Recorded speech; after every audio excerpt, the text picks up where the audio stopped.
Let me begin by thanking and complimenting IDSA for organizing this great event and for asking me to come.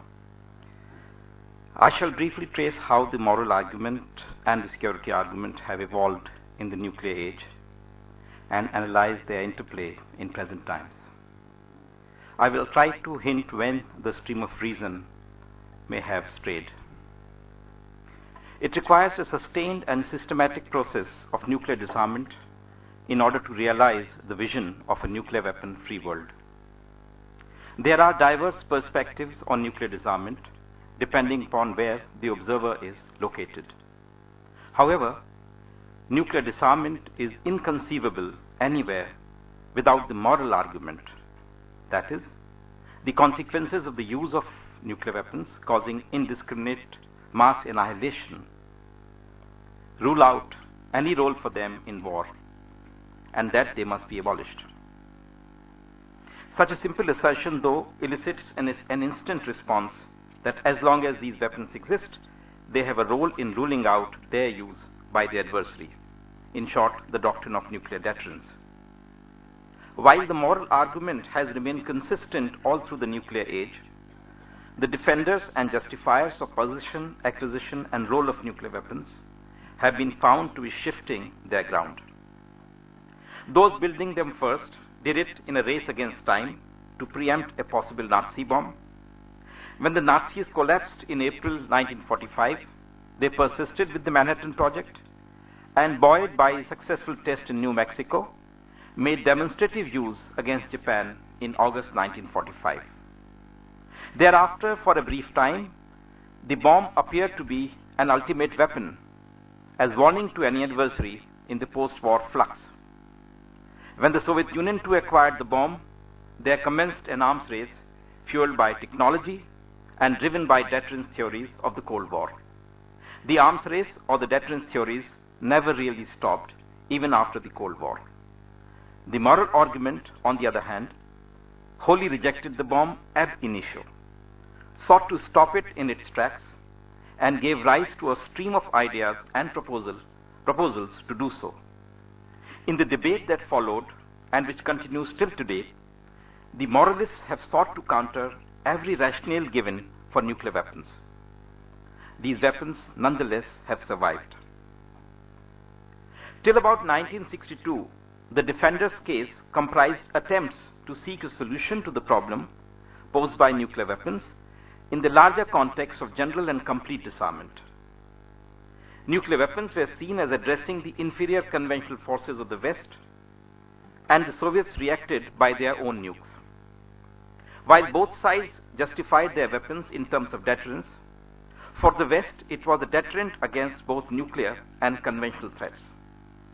In the early years, they avoided articulating nuclear weapons' separate or standalone utility or role in war, though instances are reported when using the bomb was considered away from the European theater, where the adversary lacked the bomb, for example in Korea in 1950, in Dien Bien Phu in 1954, in the Suez Crisis in 1956, and so forth. The moral argument aroused the international community against the risk of annihilation and sought prohibition on use of nuclear weapons as crime against humanity, and advanced proposals for discontinuation of testing and cessation of the arms race. The UN had considerable moral equity in its first decades. The salutary and somber lessons of the last century's wars were still fresh. Nuclear disarmament and ban on nuclear testing were high on the UN's agenda. The moral imperative, in a sense, was vested in the UN. The first agreement in this regard, the Partial Test Ban Treaty of '63, was a multilateral accord under the UN auspices. It was concluded after the bone-chilling experience of the Cuban Missile Crisis. Notably, the three depositories of the PTBT proclaimed in its preamble their principal aim, and I quote, "The speediest possible achievement of an agreement on general and complete disarmament under strict international control, in accordance with the objectives of the UN, which put an end to the armaments race and eliminate the incentive to the production and testing of all kinds of weapons, including nuclear weapons." it can be seen that at the first multilateral accord, the PTBT gave scope for ambiguities about coming to terms with the basic moral argument against nuclear weapons.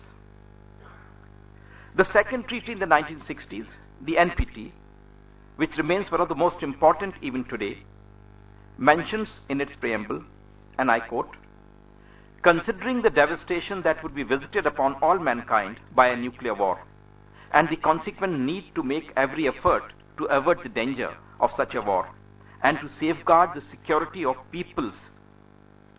Further down, there is another paragraph in preamble, and I quote, "Declaring their intention to achieve at the earliest possible date the cessation of nuclear arms race, and to undertake effective measures in the direction of nuclear disarmament," unquote.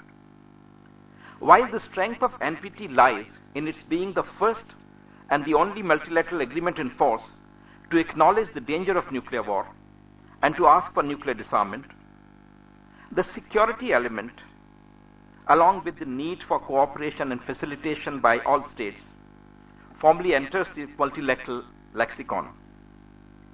Since then, on the one hand, security considerations had formally forced their way.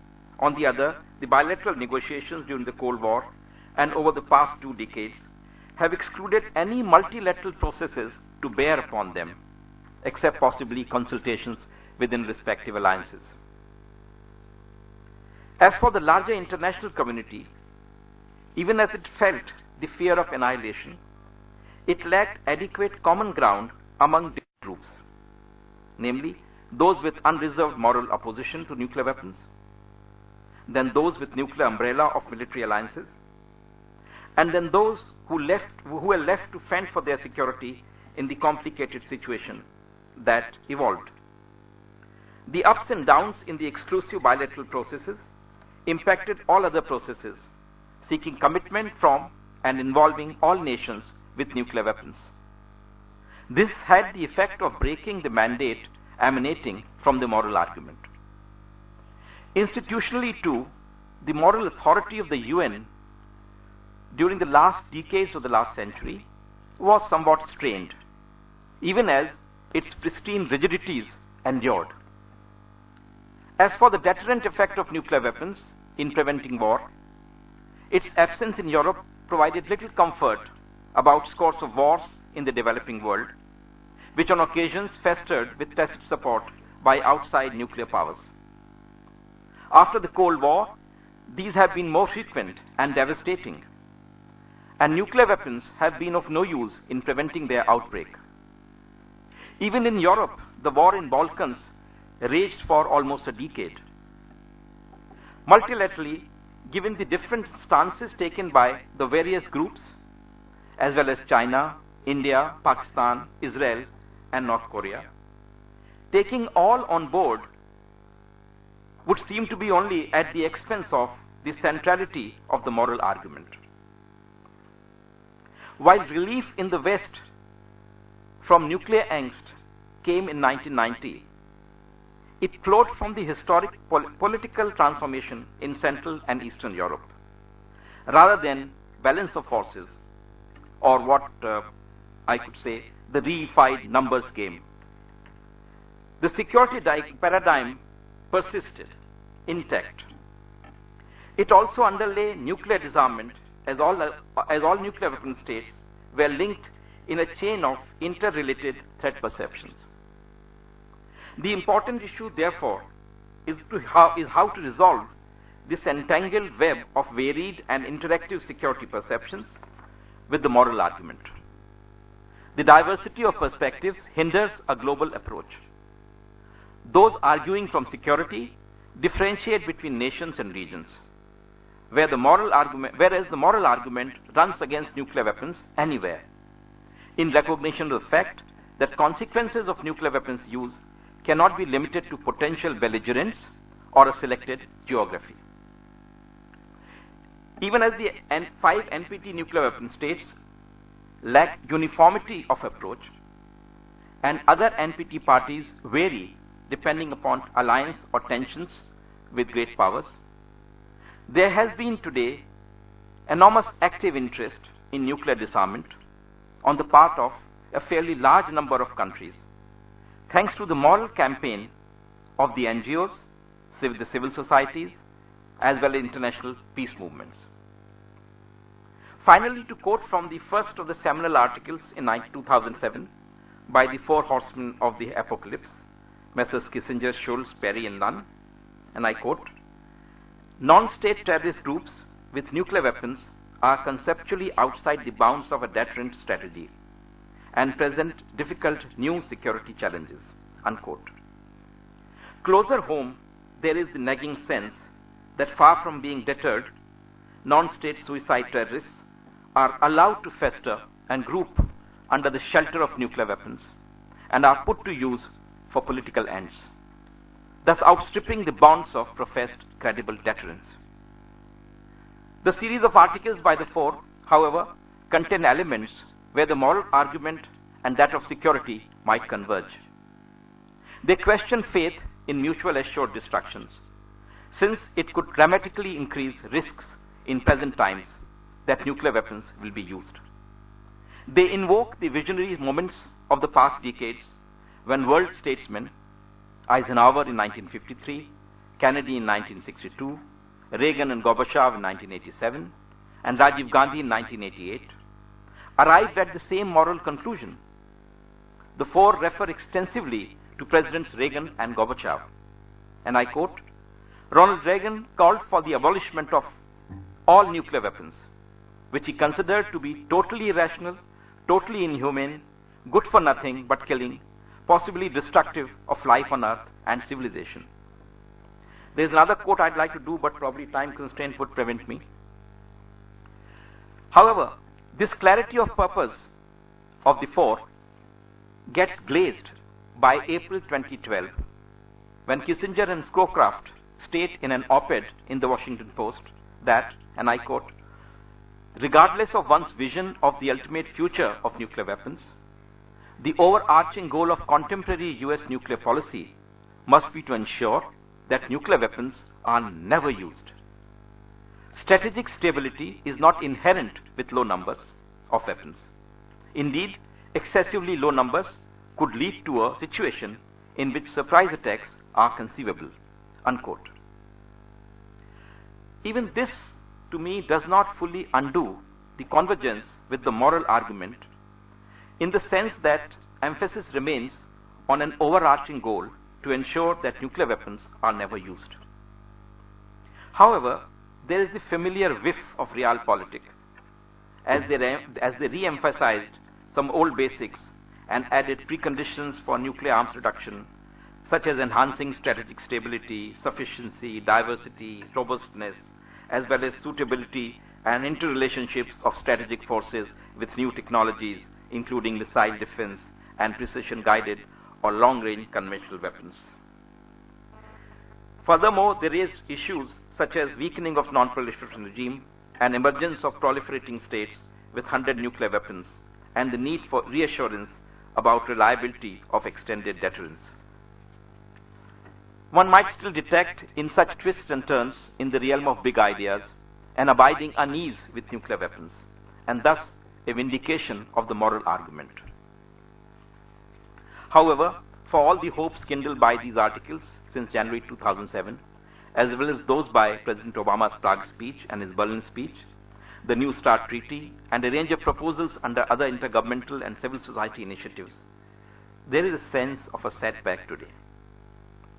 Pressed into the service of realpolitik considerations of the powerful, these weapons have assumed an essentially political facade. Recent experience in the war on terror points to the limitations of military role of nuclear weapons, perhaps due to the dreadful unforeseen consequences of resorting to them, or this may be due to an unwritten taboo that has endured and a plausible hope that use of the nuclear weapons may never be repeated, especially since that has not happened over the past 7 decades. Hence, there is the talk of managing the nuclear age rather than elimination of even drastic reductions. As an inclusive multilateral arena to deal with the nuclear menace seems elusive, the moral issue too suffers. In this post-9/11 world, faced with shrinking space of options, there is the mantra of engagement and diplomacy with whomsoever, no matter whether part or source of the problem. Moral concern has to yield place and to invoke the good sense of those more prone to err, to put it mildly. There is also the point that deterrent stability requires a modicum of cooperation and trust between the parties involved. If so, at least there lies a point of convergence between deterrence and disarmament, since a certain promise of cooperation and trust is also needed to lead to nuclear arms reduction. If such an assessment is reasonable, a process of nuclear disarmament aimed at abolition can in principle be visualized. The pathways can be enumerated, though by no means complete or exclusive. I would prefer under a global framework and a global aim these pathways under moral and political pressures from the overwhelming majority of nuclear have-nots. I would also say that a global discourse on nuclear disarmament aimed at abolition has to begin at the use end. This can take the benefit of the unwritten taboo mentioned above. A series of steps, as some of them outlined by the Honorable Prime Minister, for reduction in the salience of nuclear weapons can be driven through, such as de-alerting, forswearing first use, step-by-step non-deployment and elimination of missiles in particular categories, etc. The purpose should be to keep away these weapons progressively and irreversibly from use by lowering their levels, deployment and readiness. For those states with nuclear weapons that have threat perceptions about an enemy, appropriate CBMs might work, but only as part of a global process. Systematic reduction by interrelated steps ought to go in sync with corresponding steps for avoidance of nuclear weapons use. Unilateral steps are unlikely to find favor with states possessing smaller arsenals and obsessed with security. Also, as Nobel laureate Albarade, former Director General of the IAEA, cautions in his book on nuclear deception, proliferation will be hard to stop so long as nuclear weapons of the haves continue without restraint. Clear and unreserved negative security undertakings by all nuclear weapon states can go a long way in assuaging insecurity of non-nuclear weapon states. Both on moral and strategic grounds, the quest for nuclear arms reduction may seem more convincing today than hitherto, given the mounting sense, if not evidence, against their utility, whether for deterrence or coercion. While it might make sense to court the unpredictable high risks, while it makes no sense to court the unpredictable high risks implied in somehow managing them, questions as to how to usher in a systematic process of negotiations, actual reductions, and effective compliance are no less daunting. Upholding the primacy of the moral argument is therefore necessary, no matter what differences obscure the move towards the goal of a nuclear weapon-free world. Thank you.